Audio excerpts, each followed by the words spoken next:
Hello everybody and welcome to the video. आज हम लेने वाले हैं organisation of commerce and management का 4th चैप्टर चल रहा है हमारा। उसके अंदर पार्टनरशिप फॉर्म जो है उसके अंदर हम अभी फीचर्स देख रहे हैं। ओके, तो अगर शुरू का पार्ट अगर आपको कंटिन्यूस वीडियो देखना है तो डिस्क्रिप्शन में लिंक मिल जाएगा, आप वहाँ पर देख सकते हो। तो यहाँ पर भी हमने अराउंड 7 पॉइंट्स कंप्लीट कर लिए थे। 7 पॉइंट्स तक हमारा हो गया था, तो अभी हम 8 पॉइंट से स्टार्ट करने वाले हैं। तो चलिए टाइम वेस्ट नहीं करेंगे, फटाफट स्टार्ट करते हैं।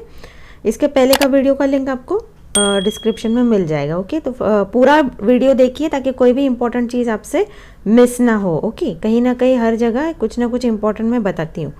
तो अगला है 8th, restrictions on transfer of interest. No partner of firm can transfer or sell their interest or share in the firm to outsider without the prior consent of all other partners in the firm।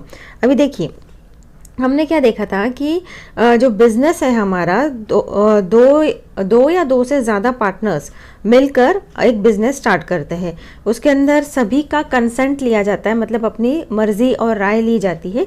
Agreement banana compulsory नहीं है, लेकिन agreement भी बनाया जाता है। बनाया तो safe side होता है, लेकिन अगर किसी एक बंदे को फॉर एग्जांपल कि अभी उसको पार्टनरशिप नहीं रखनी है, तो वो अपनी मर्जी से बिना किसी से दूसरे पार्टनर की परमिशन लिए वो किसी को भी उसकी जगह पे तैनात नहीं कर सकता कि अभी मैं निकल जा रहा हूँ इस पोस्ट से पार्टनरशिप की, और कोई और तीसरा बाहर का बंदा मैं उसे पार्टनर बना के चला जा रहा हूँ, ये नहीं चल सकता। इसके अंदर बाकी के जो जितने ऑलरेडी एग्जिस्टिंग पार्टनर्स हैं उनकी परमिशन होना बहुत ज़्यादा ज़रूरी है। अगला है रजिस्ट्रेशन। इसमें क्या दिया है, registration of partnership firm is not mandatory as per the provisions of Indian Partnership Act 1932।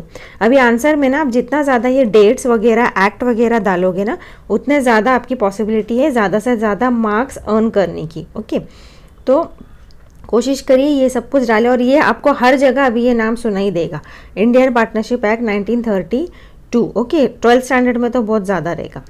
Then मतलब ये बताएं यहाँ पर कि कंपलसरी नहीं है रजिस्ट्रेशन, कि अगर लोग मिलके या 2 से ज़्यादा लोग मिलके अगर कोई बिजनेस करना चाहते हैं तो उसमें उस पार्टनरशिप का रजिस्ट्रेशन होना ज़रूरी नहीं है, लेकिन अगर कर दिया तो भी इंडियन पार्टनरशिप एक्ट 1932 के अंडर कर सकते हैं।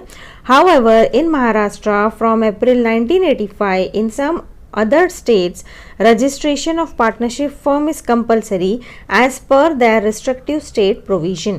हाँ, महाराष्ट्र में इंडिया के अंदर महाराष्ट्र में ज़रूरी नहीं है, लेकिन दूसरे जो स्टेट्स है इंडिया के अंदर वहाँ पर कुछ स्टेट्स ने कंपलसरी किया है पार्टनरशिप फर्म को रजिस्टर करने के लिए। Okay, if partners so desire, they can register their firm with the registrar of firms of their respective states। अभी ये फिल इन द ब्लैंक्स में आ सकता है।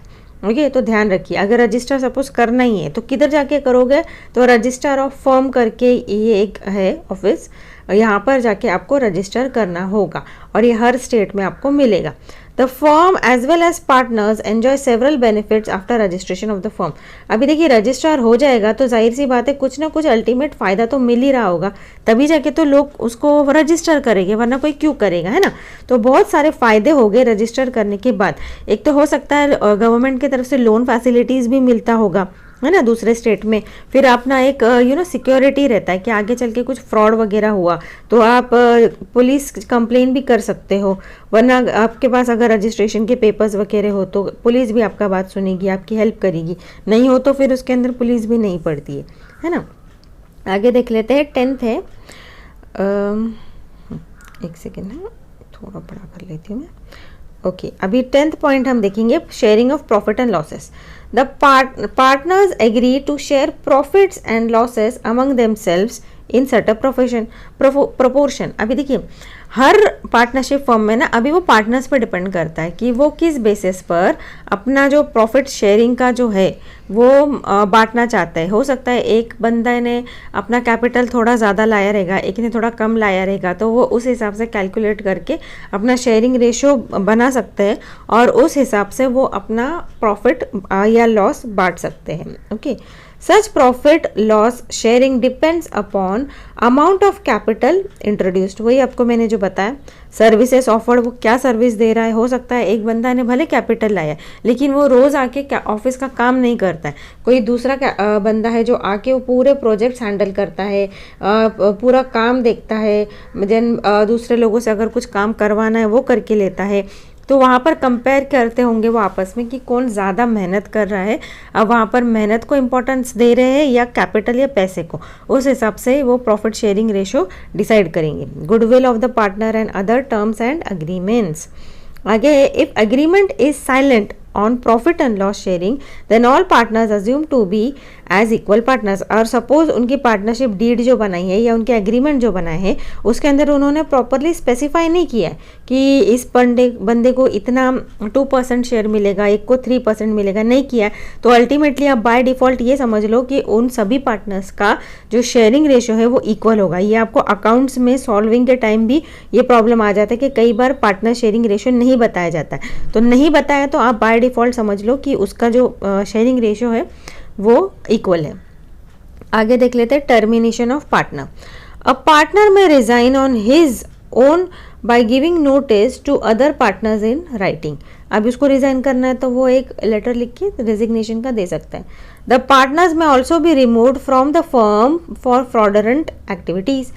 अब या तो वो देखो वो रिजाइन करना चाहता है तो रिजाइन भी कर सकते हैं, और अगर सपोज उसने कोई फ्रॉड एक्टिविटी की है जिसकी वजह से बिजनेस को और दूसरे पार्टनर्स को लॉस झेलना पड़ा हो, कहीं न किसी रूप में कंपनी का नाम खराब हुआ हो, तो उस हिसाब से भी उसे टर्मिनेट या निकाल दिया जा सकता है। अगला है 12th डिसोल्यूशन। अभी यहाँ पर क्या दिया उन्होंने, the firm can be dissolved at any time if the partners agree to do. Dissolve मतलब क्या, बंद कर देना, वाइंड अप कर देना कंपनी को, पार्टनरशिप को। तो इफ द पार्टनर्स, और उसमें दोनों पार्टनर्स या दो से ज़्यादा जितने भी पार्टनर्स हैं सबकी रजामंदी होनी चाहिए। The partnership firm gets automatically dissolved in case of death, insolvency और insanity of any partner, any one of the partners unless provided in the partnership agreement about continued existence of the firm in such situation। अगर suppose किसी भी partner, एक तो क्या होगा कि वो डिसॉल्व हो जाएगी उनकी पार्टनरशिप के एग्रीमेंट, मतलब उन्होंने अगर चाहा है, खुद चाह रहे हैं कि अभी बंद कर देना है हमको पार्टनरशिप, वो एक केस होगा। दूसरा केस ये हो जाएगा कि उसके अंदर कोई एक बंदा डेथ हो गई है उसकी, या फिर इंसॉल्वेंसी की, अभी वो पोजीशन में नहीं है कि अपनी लाइबिलिटीज़ पे कर सके, बैंकक्रप्ट हो गया है तो उसको इंसॉल्वेंसी बोलेंगे हम, वो हो गया है। इंसैनिटी हो गया है, या फिर उसका मेंटल कंडीशन जो है वो बराबर नहीं है, वो पार्टनरशिप कंटिन्यू नहीं कर सकता। इस केस में भी पार्टनरशिप जो है वो डिसॉल्व हो जाएगा और या बंद हो जाएगा, वाइंड अप हो जाएगा उनका जो भी बिजनेस उन्होंने स्टार्ट किया है। या फिर अगर उन्होंने इस केस में भी सपोज एग्रीमेंट किया था पहले कि अगर ऐसा भी कंडीशन आ जाए तो भी उनका पार्टनरशिप बरकरार रहेगा, तो डिपेंड करता है कि उन्होंने क्या एग्रीमेंट में टर्म्स एंड कंडीशन डाले हैं। लेकिन बाय डिफ़ॉल्ट अगर ये सब चीज़ें होती है, okay, death, insolvency and insanity, तो उसे डिसॉल्व माना जाएगा।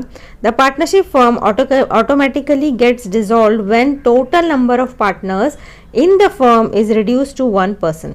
और एक और केस है कि ऑटोमेटिकली कब डिसॉल्व हो जाएगा, जब सिर्फ 2 बंदे होंगे और उसमें आखिरी में सिर्फ एक ही बंदा बच जाएगा, तब भी ऑटोमेटिकली उसे डिसॉल्व माना जाएगा। ओके, तो इतने सब पॉइंट्स है। आगे देख लेते हैं मेरिट्स। Okay, merits. अभी ये जो हमने देखे वो फीचर्स थे, अभी हम मेरिट्स की ओर जाते हैं पार्टनरशिप फर्म के।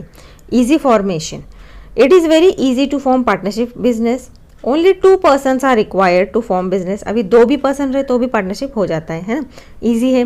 The partners can sign the agreement and get their firm register. अगर सपोज पार्टनरशिप में वो कोई फर्म या कंपनी डालना चाहते हैं तो उसे बस उन्हें रजिस्टर करना है और वो शुरू हो जाएगा।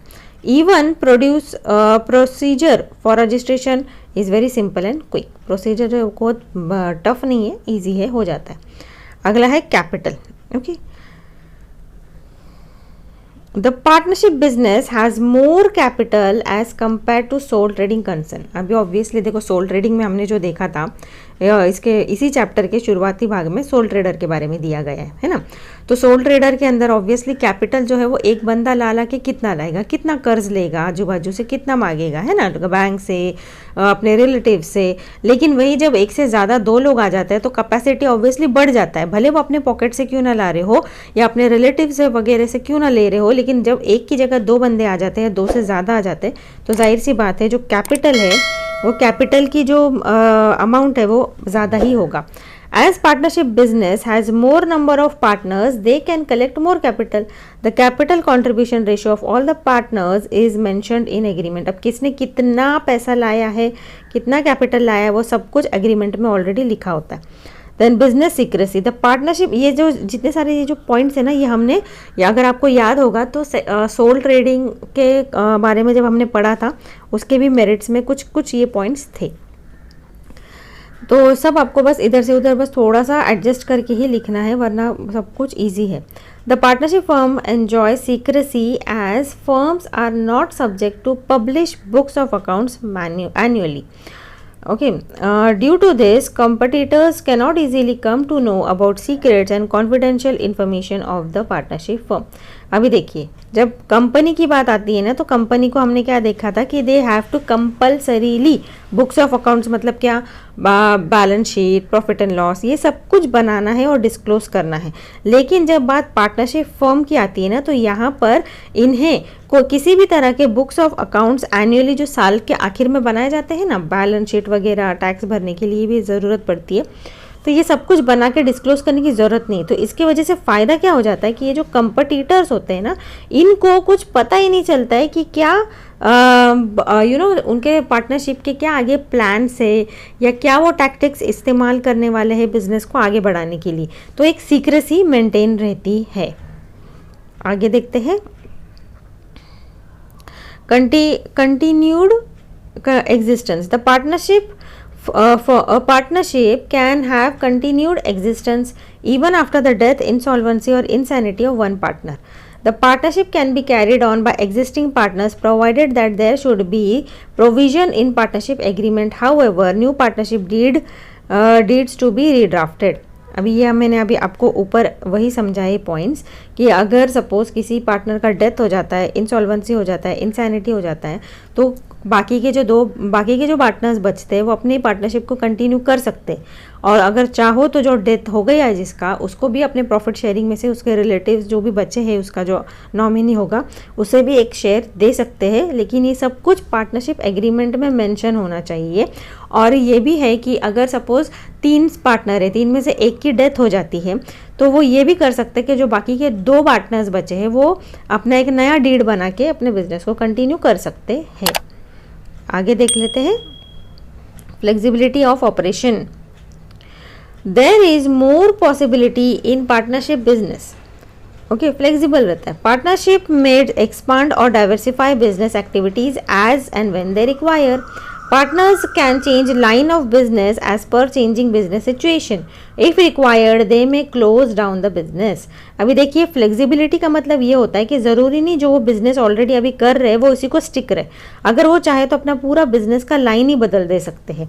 ओके, पूरे मतलब अभी आज अगर वो शूज़ बेच रहे हैं तो वो बोलते हैं कि नहीं अभी शूज़ नहीं, बारिश का सीज़न आएगा, रेन कोट वगैरह का डिमांड है, तो शूज़ बेचना छोड़ देंगे, रेन कोट सेल करेंगे। उनकी मर्जी, मतलब इसके अंदर कोई हार्ड एंड फास्ट रूल नहीं कि आपने अगर एक बिज़नेस स्टार्ट किया तो एक ही को स्टिक रहना है। फ्लेक्सिबल रहता है, आप जितना चाहे उतना वो बदल सकते हैं, या चाहे तो डाइवर्सिफाई भी कर सकते हैं। शूज़ के साथ साथ वो अम्ब्रेला वगैरह भी बेच सकते हैं, उनके ऊपर कोई ऐसा रिस्ट्रिक्शंस नहीं होता है। Decision making, there is quick decision making in partnership as few partners are involved in decision making process. अभी देखिए, डिसीजन मेकिंग है फास्ट भी होता रहेगा यहाँ पर, है ना, क्योंकि बहुत ज़्यादा लोग नहीं है, थोड़े लोग मिलके आते हैं, सबका अपना अपना पॉइंट ऑफ व्यू रहता है, सभी को कंसिडर करके फास्ट बिजनेस डिसीजन लिया जा सकता है एज़ कम्पेयर टू बड़ी कंपनी, है ना। बड़ी कंपनी में क्या होता है, बहुत सारे लोग होते हैं, बहुत सारे शेयर ओनर्स होते हैं, सबका अपना अपना पॉइंट ऑफ व्यू रहता है, वोटिंग होता है, बहुत कुछ होता है। लेकिन यहाँ पर कैसा क्विक एंड ईजी डिसीजन लिया जा सकता है। The decisions are taken after detailed discussion among partners. The quality of decision making is better than sole trading concern. अभी सोल ट्रेडिंग कंसर्न के कंपैरिजन में यहाँ पर डिसीजन मेकिंग काफ़ी अच्छा होगा, क्योंकि यहाँ पर क्यों अच्छा होगा, क्योंकि देखिए 2 लोग या 2 से ज़्यादा लोग जब आएंगे, सबका अपना अपना एक्सपीरियंस होगा उस चीज़ के अंदर, उस फील्ड को लेकर, सब अपना अपना पॉइंट ऑफ व्यू बताएंगे। तो जब सब अपना अपना बताएंगे तो उसके बदले जो अल्टीमेट रिजल्ट जो मिलेगा हमको, आखिरी डिसीजन पे जो हम जाएंगे, वो काफ़ी मजबूत होगा, भरोसेमंद होगा, जिसके वजह से ज़्यादा पॉसिबिलिटी होती है कि अगर वो स्टेप ले लिया जाए तो बिजनेस में हमको लॉस नहीं बेयर करना होगा, as compare to sole trader. Sole trader जो होता है वो अकेला बंदा होता है, जो भी डिसीजन लेगा अपने ही बलबूते पे, अपने ही एक्सपीरियंस के हिसाब से लेगा। हो सकता है वो आगे चल के उसको गलत भी साबित हो जाए। आगे देखते हैं efforts reward relationship. There is direct relation between efforts and rewards in case of partnership firm. Each and every partner puts in best effort and thus rewards are shared among them. If partnership agreement provides, the active partners may get higher share in profit as compared to other partners in the organization. अभी देखो efforts reward मतलब यहाँ पर decision लिया, यहाँ पर उनको फटाफट रिजल्ट्स भी मिलने की पॉसिबिलिटी है। तो there is a direct relation between efforts and the rewards. यहाँ पर उन्होंने एक्टिविटी की, देखिए बारिश आ गई, रेनकोट की ज़रूरत है, फटाफट गए रेनकोट लेकर आ गए, डिसीजन ले लिया उन्होंने, सेल हो गया, प्रॉफिट मिल गया, प्रॉफिट उन्होंने बांट लिया। हो सकता है कि जिसने ज़्यादा मेहनत किया होगा, अगर उनका कुछ एग्रीमेंट में है तो उसको थोड़ा सा ज़्यादा शेयर दे देंगे। यही दिया गया है यहाँ पर। ओके, आगे है 8th है गुडविल। ओके, गुडविल, एक minute.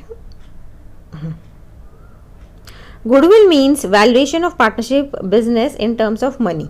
The partnership enjoys good amount of goodwill in the market. अभी देखिए गुडविल का मतलब ये होता है कि बिजनेस का और उन लोगों का कैसा नाम है, बिजनेस के बाहर के एनवायरनमेंट में, क्योंकि बाहर के कस्टमर्स के बीच में, देन बाहर जहाँ पर आप वो बिज़नेस करने वाले हो वहाँ पर, या भले आप वहाँ पर उस चीज़ पे मौजूद नहीं हो लेकिन सिर्फ आपके नाम से वो चीज़ बिक रही है, तो ये बताता है कि आपका गुडविल कैसा है। और गुडविल को कन्वर्ट किया जा सकता है पैसे के रूप में, in terms of money it we can measure it. Okay, तो यहाँ पर उन्होंने क्या दिया है, goodwill means valuation of partnership business in terms of money, मतलब पैसे के रूप में गुडविल का वैल्यूएशन। The partnership enjoys good amount of goodwill in the market. The goodwill in the market is due to quality service. अभी goodwill कैसा बनेगा, क्वालिटी सर्विस हो गया, बेटर सर्विस हो गया टू कस्टमर, इथिकल वर्किंग मतलब कस्टमर को अच्छा आप सर्विस दे रहे हो, अच्छा क्वालिटी का गुड्स बेच रहे हो, चीज़ें बेच रहे हो। देन इथिकल मतलब प्रॉपर, मतलब ऐसे फ्रॉड नहीं कर रहे हो, सामने वाले को फंसा नहीं रहे हो। इस तरह के जो पार्टनरशिप की वजह से क्या होता है, बिजनेस की वजह से गुडविल क्रिएट हो जाता है, मतलब आपका एक अच्छा नाम बन जाता है। कि जैसे कि अगर आप शॉप में जाते हो, आप सोप, आपको मैं हमेशा सोप का एग्जाम्पल देती हूँ। आपने बोला कि मुझे सोप चाहिए, तो वो 2 टाइप के सोप रखता है।